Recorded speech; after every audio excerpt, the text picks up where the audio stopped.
Sometimes the best stories in golf aren't found on tour. You'll find them at the back of the range. And here's your host, Ben Adelberg. Welcome to the back of the range. I am your host, Ben Adelberg. This is episode 166. The U.S. Open always seems to deliver, and despite no fans, despite COVID, it had intrigue, it had drama, and it's definitely going to be a championship that will be discussed and debated for years to come. Bryson DeChambeau is your champion. I'm still putting some thoughts together, and I have a unique episode coming up later this week. Might get released next week. We'll see. But my guest and I will discuss all things Winged Foot, Bryson, Tiger, Phil, Wolf, everything. And it'll be a very unique episode. As I said, you don't want to miss it. I got to be honest with you. I bit off a little bit more than I could chew last week. I published 6 episodes in 1 week. I think that's a record. I was definitely gassed by Friday, which was why I stayed out of the studio all weekend, and instead I just played some golf before the coverage started. 6 might be the limit. Not sure I'm going to do that again. But if you did not have a chance to listen to them all, please do. I'm very proud of these episodes and so thankful for the guests that took the time to speak with me. I mean, Dan Hicks kicked it off. Butch Harmon was the second episode. Then I was able to catch up with John Augenstein and Lucas Michel right before they teed off on Thursday, giving us great insight to their practice rounds.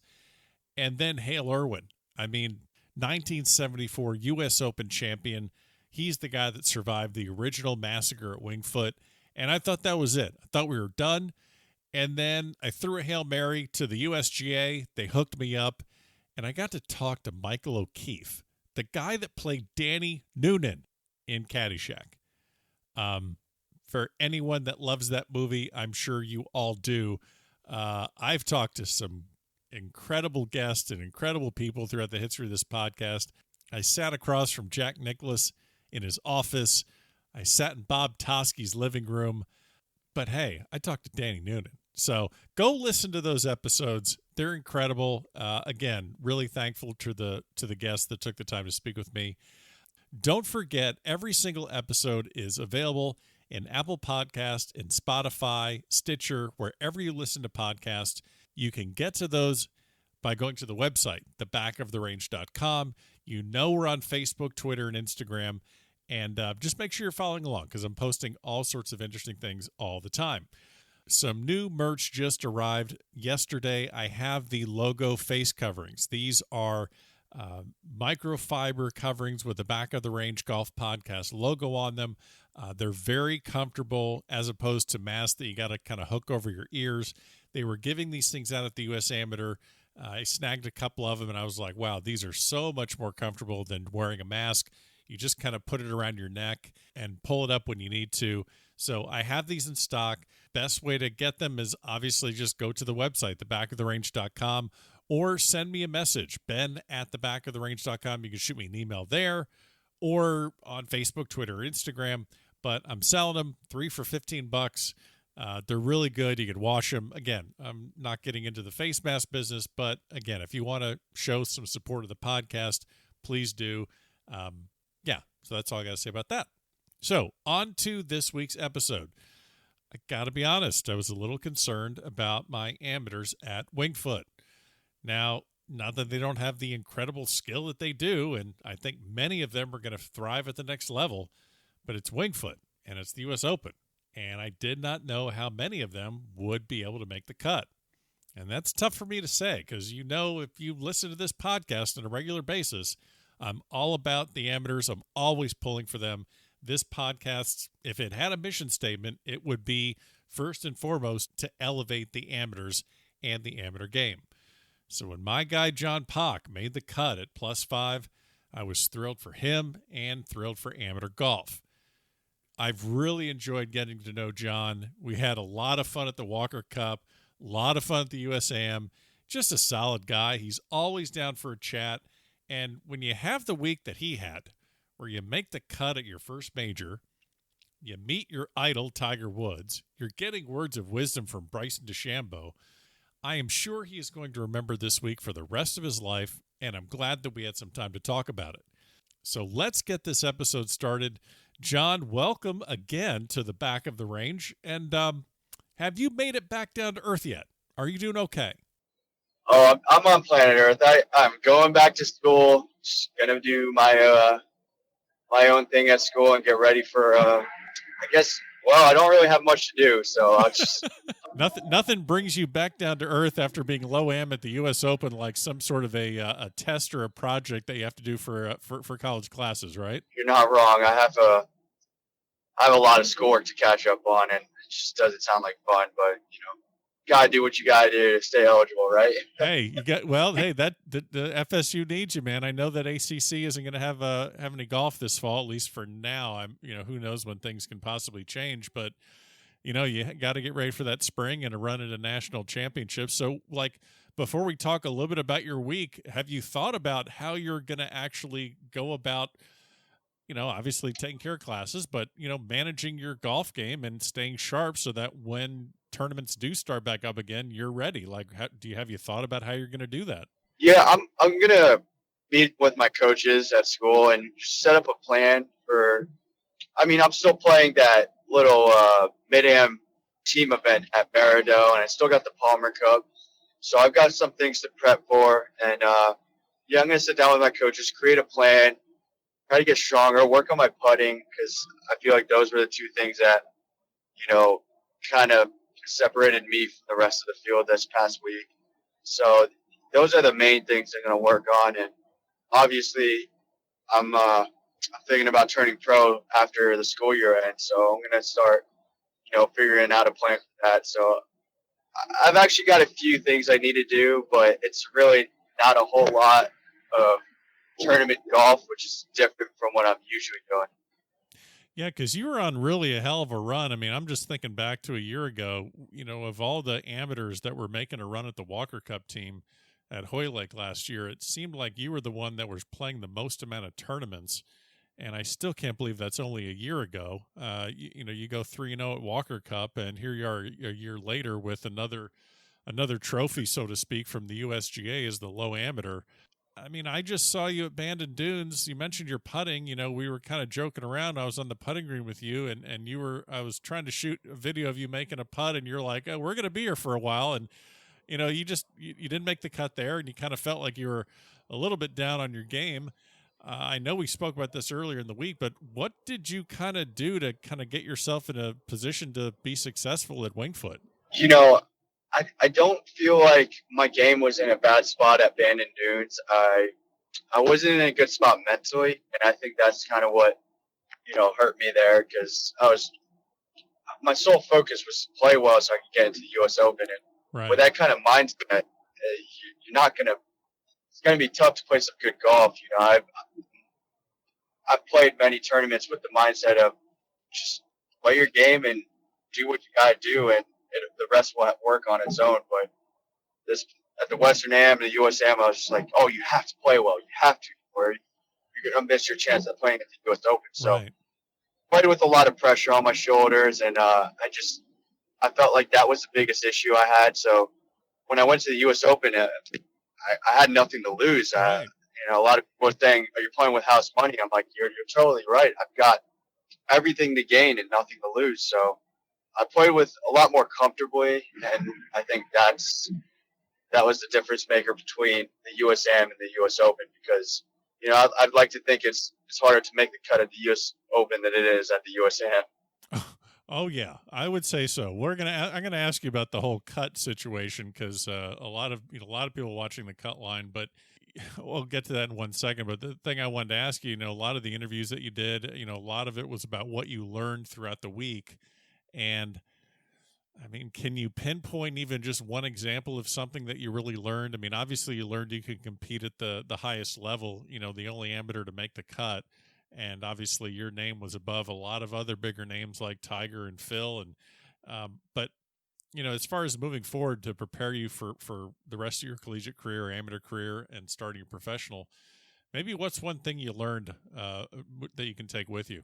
So yeah, obviously I learned that, making the cut proves that my game is at a place where I compete against the best. But I've also learned that even though, I did make the cut, I still got a long way ahead of me to get where I really want to be, and that's to play these guys on a week to week basis. And, that's been my goal for my whole life, as long as I could remember. So, I want to work harder, get better, get stronger, get tougher mentally. And, I felt like I learned that that's what these guys do really well. And that's what really separates us from, you know, me being still a college senior. And, obviously Matt Wolf's been one of those guys that have been terrific. And, he's been on tour for almost a year and a half, and it's been really successful. I mean,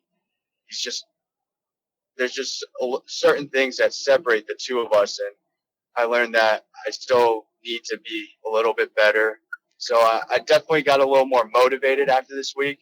Yeah. And that's something I took from this. But it's so, you see what I'm saying? Like I gained the confidence. I gained the confidence because I made the cut, but I still learned that I need to be better if I want to do this on a week-to-week basis. Well, it's also great, like you said, you make the cut and it gets you there. It keeps you there for 2 more days of you just absorbing, like, oh, okay, I didn't just shoot 278s, got my hat in the pro shop and took off, and okay, that was neat. You actually got thrown in there. We're like, okay, I made the cut, that's great, but wow, I really do see now the difference, and I think that's great that it provides you with the opportunity to learn and to move forward. Let's have a little more fun though here. I mean, you still had the fan moments where you got to be in the roads with these pros. I caught a glimpse on Golf Channel. They're doing, I think, like a live from the U.S. Open, and I think it was maybe Tuesday or Wednesday. But there's Bryson hitting his driver. He's got the TrackMan and the 64-ounce bottle of protein shake set up, and then Tiger shuffles in there to hit a few, and there in the background is John Pock just watching that whole thing take place. Do you remember that? Yeah. So my friend, his name is Billy, really good friend of mine. I had him on the bag, and I told him, you ever see Tiger Woods on the range, you put that bag right next to him. I told him that. And, Tiger's my favorite golfer. I grew up watching. I met him a couple years ago. So, yeah, I mean, obviously I came there to play golf, but it was so cool seeing all those guys right in the heat of the moment, working on their game, trying to win a major championship. So, I was so excited to be there. But, yeah, I told my caddy, put the bag next to Tiger. We're going to watch him hit golf ball. What? So obviously, I'm guessing since you were, low key stalking him the entire week, you must have had some chance. You must have some chance to at least talk to Tiger at some point, right? I did. So I told myself before I got there, is like, John, just try to gain as much information as you can. Try to talk to these guys. Try to ask them for some advice. So I went up to the first person was Bryson. I talked to Bryson, and Bryson, such a nice guy. He stopped what he was doing. I kind of interrupted him when I was talking to someone. Kind of felt bad, but then he stopped what he was doing. Took like 15 minutes of his time just to talk to me. I just asked for some advice, and you know how Bryson is. He's always trying to put the science behind everything, and basically he told me, learn a way to be consistent, and it took him 15 minutes to say it, and he brought all this science behind it. It was pretty funny, but really, really cool to see, his thought process behind all of that. And, so Bryson was the first guy I talked to, and then coincidentally, I wasn't stalking Tiger, but we were both of us were walking to the parking lot to our cars. And I saw Tiger, and I was like, okay, I've got to say something. I have to. So I walk up to him and be like, hey, Tiger, John Pack, my first major, and, I'm pretty nervous to be here. What's some advice you can give to someone like me? And he told me to just stay patient.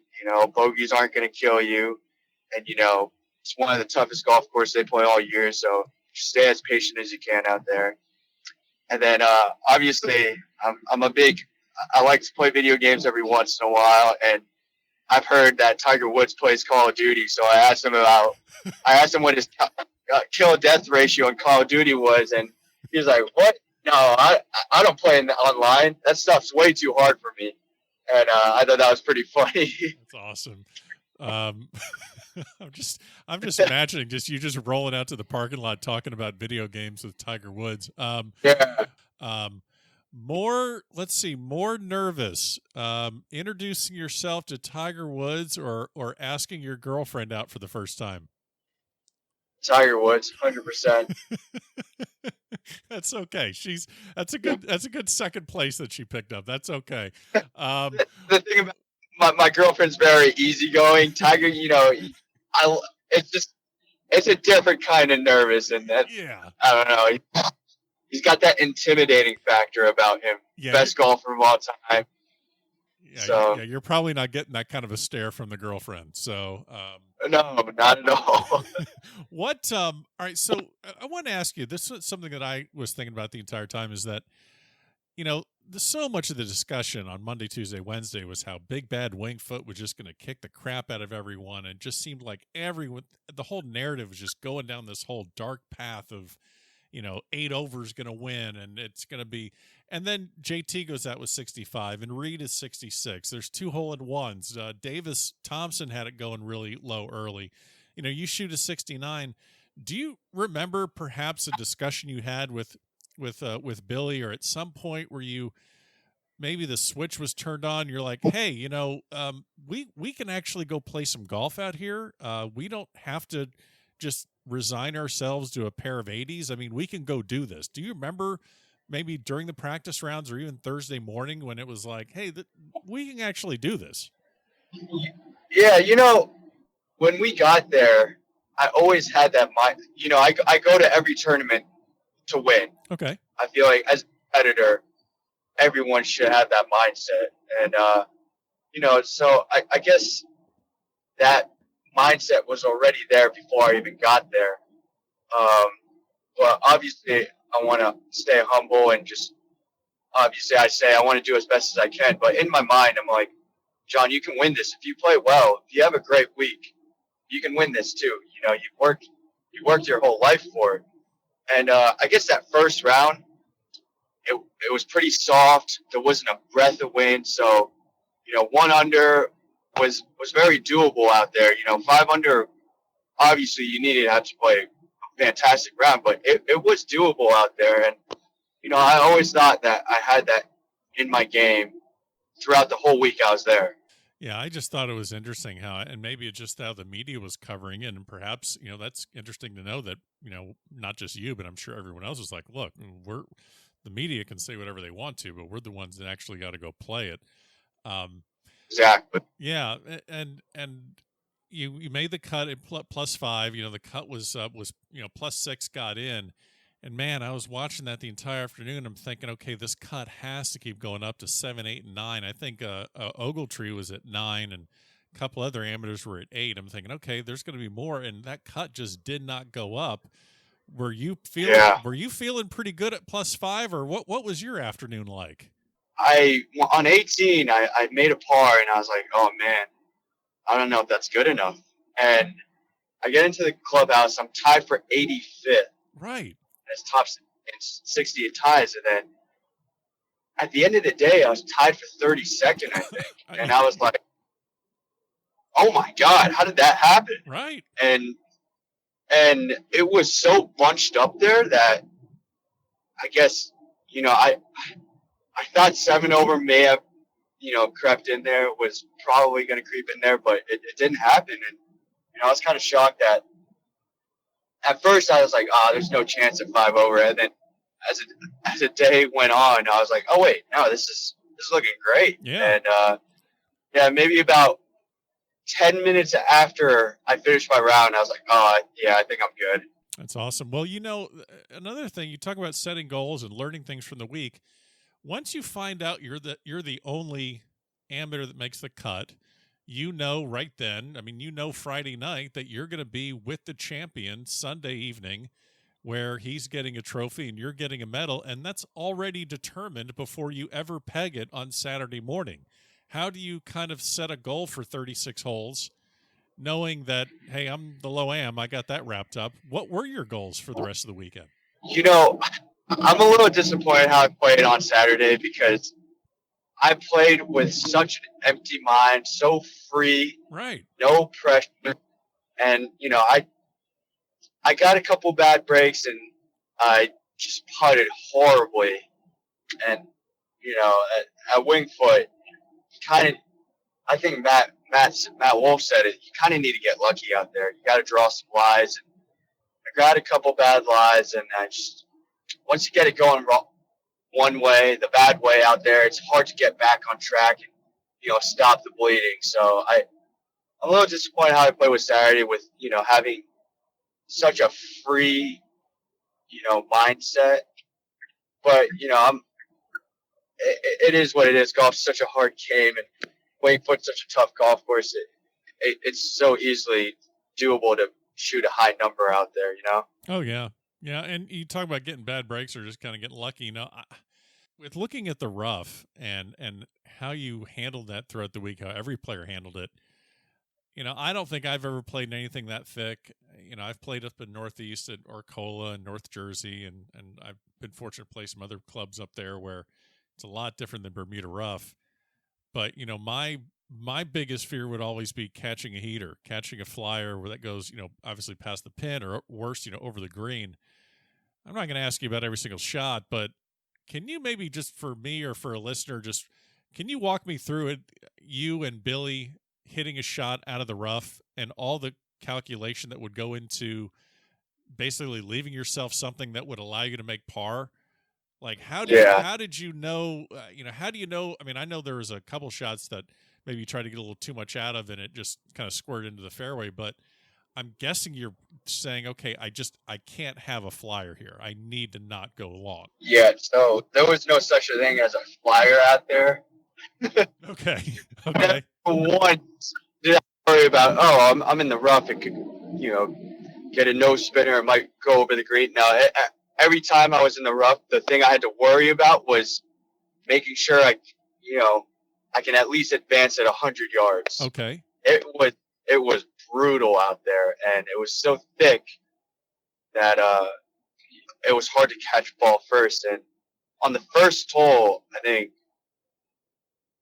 I missed the fairway I think every 3 of the 4 days, and 2 of the times there's a bunker about 40 yards, 50 yards out in the middle of the fairway, so I couldn't just chunk one out and run it up on the green. I took a wedge and laid up to 100 yards and just tried to get up and down from there.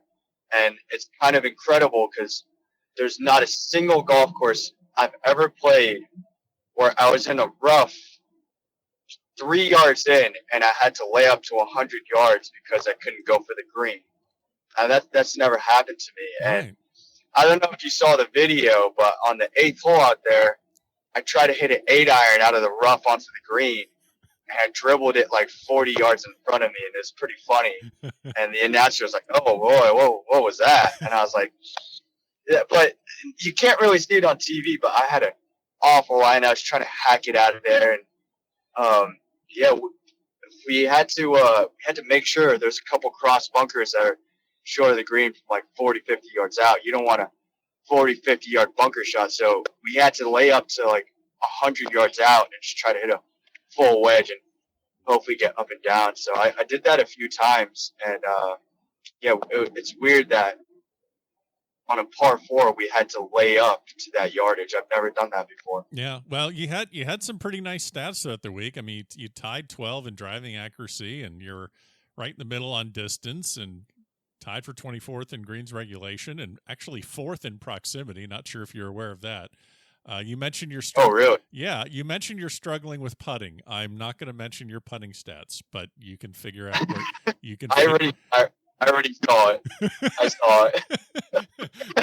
Don't worry, I saw that. Hey, that's okay. I'm talking to John Pock, low amateur in the U.S. Open. We'll just move on. So, but let me ask you a couple before I let you go. Talk to me a little bit at this great moment. Like I said, you knew you were going to be at that award ceremony at the very end with the champion. You're there with Bryson. You're both wearing these medals that signify your accomplishments for the week. I know there's a lot of commotion and people dragging him in different directions and dragging you in different directions, but you start the week off talking to Bryson as the first person that really took the time to give you a little bit of advice. And there you are at the end of the week together alone. Did he or you have anything to say in those couple moments that you had together? Like, hey, look where we just ended up. I did see him in the lobby after he shot, because everyone was staying at the same hotel. Yeah. And, I said, great playing. He was like, you too, man, low am, right? And I was like, yeah. He's like, great job, man.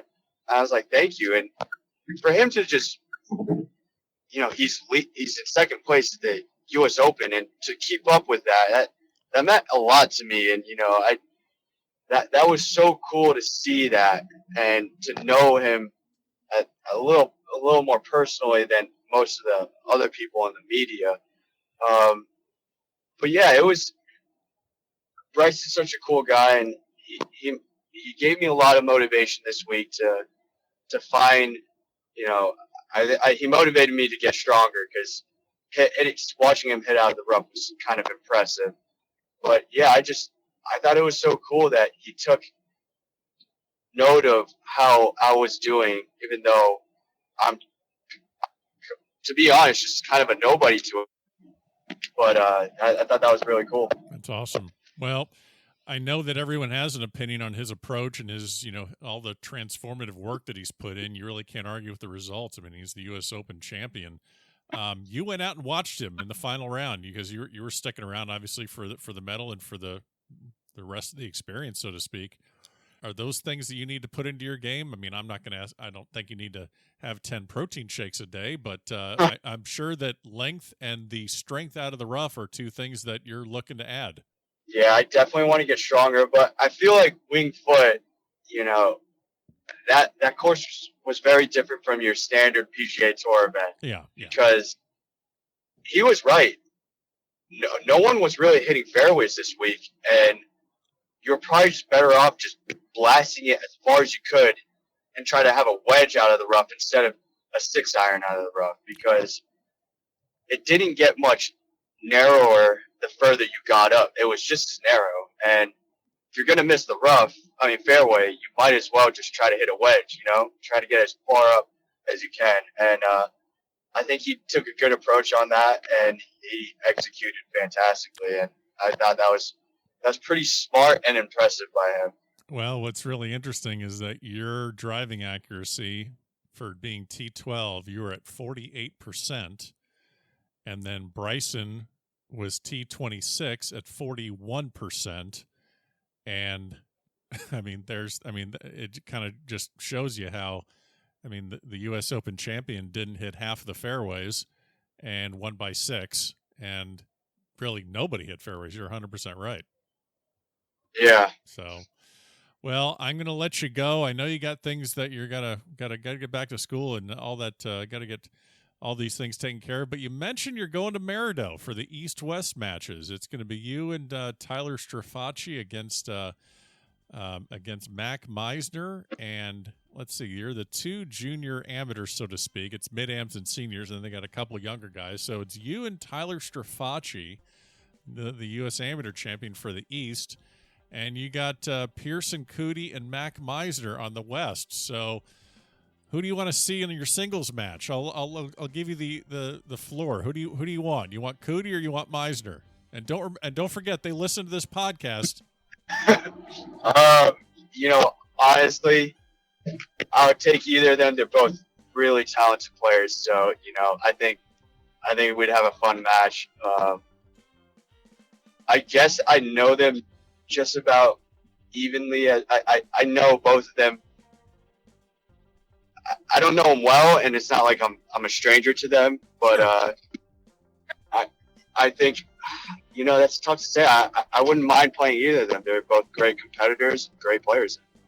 I think it'd be fun no matter who I go up against. So that's going to be a fun week for you. I really appreciate you taking the time to talk to me through right next to Walker Cup had to be one of the best weeks of your life. And it's always fun to catch up. Hope to see you soon, and we'll do it again, my friend. Sounds good, Ben. Enjoyed it. And there you have it. Special thanks to John Pock, low amateur 2020 U.S. Open. Thanks to him for joining me on this episode of The Back of the Range. Don't forget, follow along on Facebook, Twitter, Instagram, and every episode is available at thebackoftherange.com. So we'll see you again next time here at The Back of the Range.